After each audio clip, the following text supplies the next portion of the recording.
Deep in West Wales lies a secret garden, which is a little bit of Holland.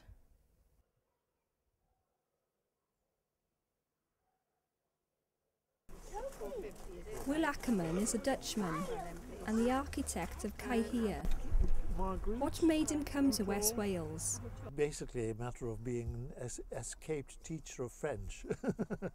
I was not particularly happy with my job in Holland, which I'd done for many years, but I didn't want to carry on until retirement, and at 40 I thought this is time to change. So that's how I ended up here, because my background is sort of horticulture, although obviously I had no horticultural training, but my father was a nurseryman in Holland, my brothers and everybody, you know, all my relatives are into horticulture. And that seemed sort of the logical thing to do for me as an alternative to teaching. Today, Caerhir hosts the Ceredigion Growers Association. But it is not all green fingers. Pat Corsten is representing the National Garden Scheme. People who have gardens that they're very proud of and they want to share with other people often open their gardens under this scheme, the National Garden Scheme.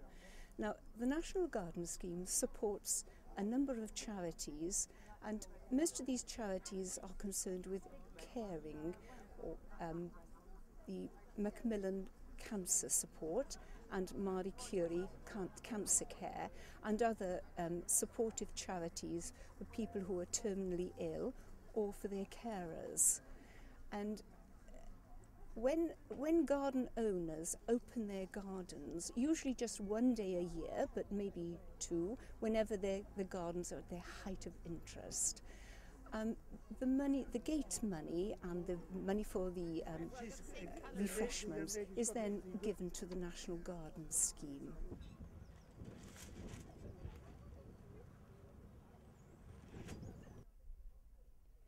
One of the growers and fishermen's best friends is the humble garden worm.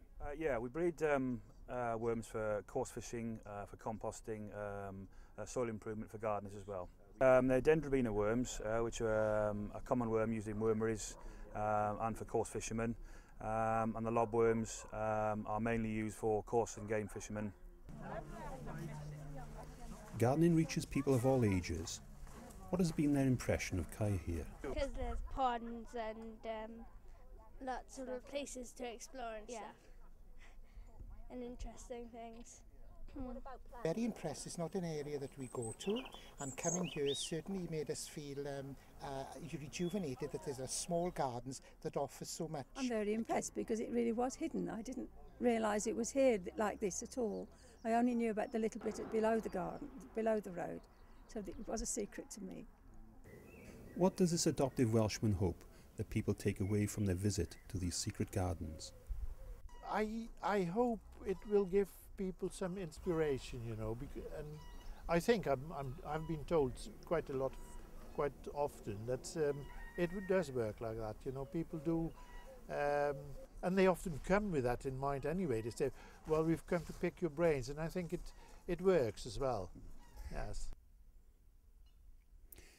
If you're in West Wales, why not experience for yourself the secret world of Caerhir and taste a little bit of Holland?